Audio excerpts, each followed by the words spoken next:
Here's a great voice, somebody I haven't spoken to for a while, former chair of the Tory party. Sir Jake Berry. JB, how are you?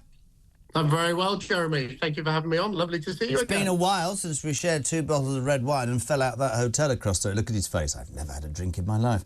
JB, put it like this. Let's start. You know, because you're as straight as I am appalled by what I've seen in the last 5 months, but what it does to me is make me even more angry that the shower of rubbish that came before your party, and I know you are anti-Sunak, has allowed this to happen. I can't believe that there can be any government who's had the first 5 months like this, because, I mean, today already I've got farmers in tractors blockading Dover to prove that farmers are massively important. I've got old age pensioners phoning this show crying, saying they're going to freeze to death this winter. I've got, what did I have last week? Somebody had served in the Falklands. On the streets with PTSD, nothing, not getting any handouts, but immigrants are getting handouts. I mean, this you put in that petition, you talk about all these things. This is a disastrous government and purely socialist, Jake, isn't it? Look, it's such a disaster for Britain. I'm really sorry about that because I wanted them to succeed, because I want Britain to succeed. And when you have an election, if there's a change of government, there's a change of government. But they have made a complete mess. And actually, I think that petition's really interesting. 2.7 million people now calling for a general election. Jeremy, you're right. I heard you a moment ago. It's not going to happen. But what I find amazing about it is Keir Starmer says, well, you've had your say. Well, in that case, why is he the man who is leading calls for a second referendum? I think it is right. We have had our say, but he's got form on this. He didn't get his way on Brexit. He said, we'll vote again. Maybe he should give the British people the opportunity to vote again if they're not happy with him and his government.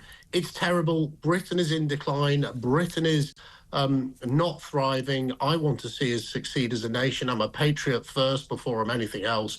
And I'm just very, very sad to see the mess they're making of it. And what did he do, our Prime Minister, a man who I believe wants to turn this country into a nanny state? He pitched up on this morning on the sofa where his little legs didn't actually touch the floor to be questioned by Andy Peters, who said, and I quote, because I saw this week, I mean, at the moment, your approval rating is worse than Nigel Farage, because Nigel Farage to the mainstream media is the worst person since, you know, the beginning of time.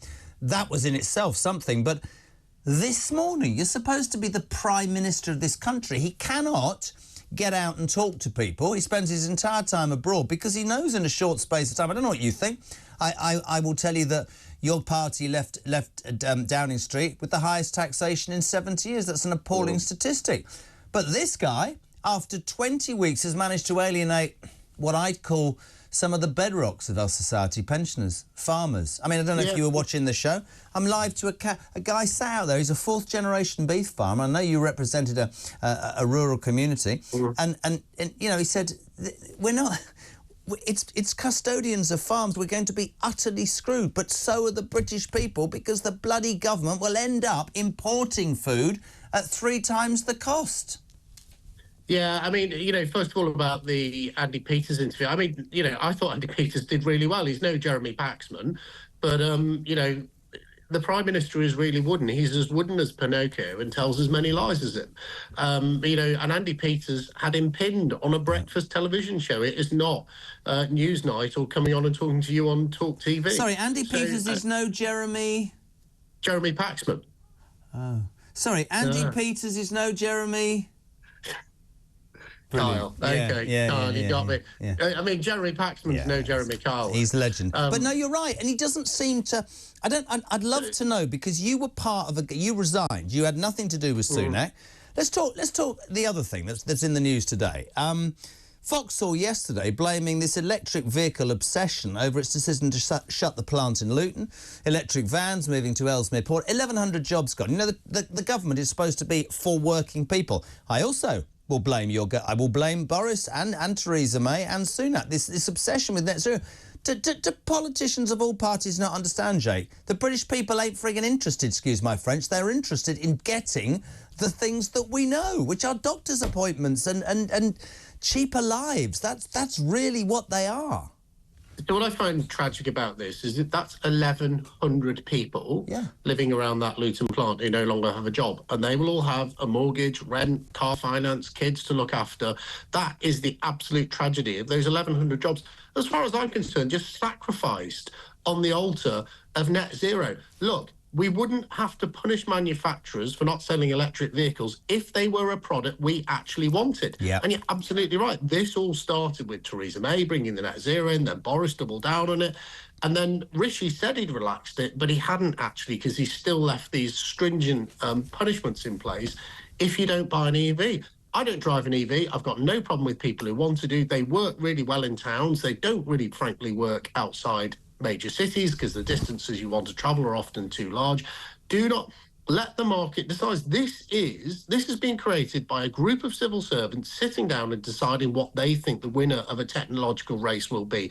Every single occasion that they do that, they get it wrong. This is like trying to force every single person in Britain to buy a Betamax video machine, VCR, when everyone wants, a smart TV. I agree with you, but Boris, why didn't Boris dump it? We saw Cop Out 29 a couple of weeks ago. They all disappear off to Azerbaijan. The Taliban were there. That's interesting, isn't it? Keir Starmer was there saying, we're going to achieve 81%. This is the bit I don't get, Jay. Russia, China, that the countries that create the most carbon emissions were nowhere to be seen because they don't care. I would want my Prime Minister, my government, to be looking after my people. And I keep going back to it, and I want to put this to you as well before I talk about free speech. What happened in America was really interesting to me because you have a politician who has his flaws, you have a politician who was quite rightly slagged off for many things. A billionaire who should be out of touch, who resonated with 85 million Americans who were interested in the cost of petrol, the cost of bread, and the fact that their country was allowing people in who were taking services from them. I believe for a politician, I'd love the answer, but I believe that somewhere is somebody that's going to do exactly the same in this country because I think the British people have had enough. And I'm talking about normal, everyday people who pay their taxes and don't break the laws. It's not far-right extremism, Jake. I think people are genuinely at the end of their tethers. I completely agree. There's not far-right extremism to say immigration is too high. This is just factually correct. I mean, this idea that anyone who's critical of the government, either this government or the previous government's immigration strategy, is branded as a far right. I mean, it's for the birds, frankly. It's ridiculous. I look forward to hearing them tweeting in the morning about it. Look, I think, in this country probably are heading for a Trump moment, if that's what you want to call it, because I think major politicians in this country have just lost touch with what the people want. Stop going to focus groups then and go and meet the bloody people. Go down the pub, walk down the street, go to your local market, do whatever you want to do. Yeah. But why Trump won is that Kamala Harris's entire campaign was do not vote for Donald Trump because he is a bad person. But Trump's campaign was, I will help you get a better job. I'll help your family get a better job. Your life will be better if you vote for me. We don't, frankly, have that currently from any of our major political parties, even though I'm proudly still a Conservative. But we're not out there saying, well, if you vote Conservative, you'll be wealthier, we'll improve schools, we'll improve hospitals. Maybe that will come with Kemi.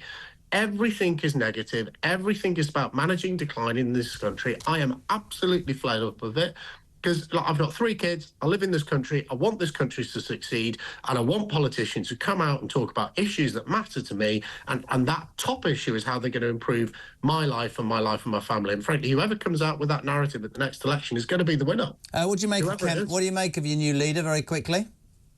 No, she's got 2 challenges. First of all, she's saying that she's not doing policy, which is quite smart, but it's hard to go out there and campaign and knock back policies if you don't have a suggestion of your own. That's the first challenge.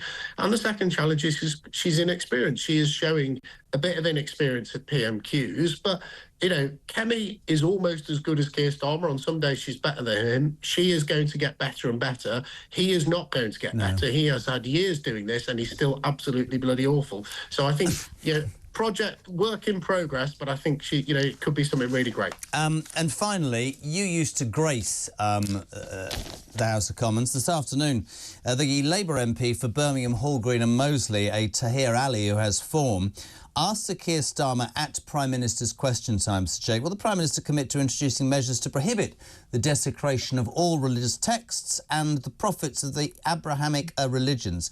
Starmer, desecration is awful, forgot to mention possibly the most important thing, that we're a country of free speech, Jake. We're going back to the 7th century BC. What the hell, man? It's 2024. Well, we could reintroduce the birch or other things like that if that's what we're going to do. But look, in my youth, I used to stand at bus stops in Liverpool drinking cans of cider with my friends and smoking the odd illicit cigarette, which is not something I'd recommend to everyone. And people used to come up to me and go, "Oh, you can't do that." I'd say, "Oh, it's a bloody free country, isn't it?" Or words to that effect. You can't say that now. We live in one of the most controlled societies in Europe. We have people being sent to prison for shouting at a police dog. We have people being sent to prison. Oh, not if you're a paedophile, though. Not if you're a paedophile. No, but live streaming events that happen, you're sent to prison because you're live streaming something on Facebook. This country is, I think going completely the wrong direction. And any further calls to take away more of our ancient freedoms, some freedoms we have enjoyed since the Magna Carta, Jeremy, they are being whittled away. This is another call for that. It really, really concerned me that this absurd comment to reintroduce a blasphemy law wasn't dismissed out of hand by the Prime Minister. He actually gave it some credence. It's maybe the sort of thing he will look at. People, Britain, wake up. All of your freedoms are being taken away. And I tell you what, we had to fight for centuries to get them, and it'll be very, very hard to get them back. Dinner and drinks before Christmas on me, JB. Great to have you on. Sir Jake Berry, former chair of the Tory party.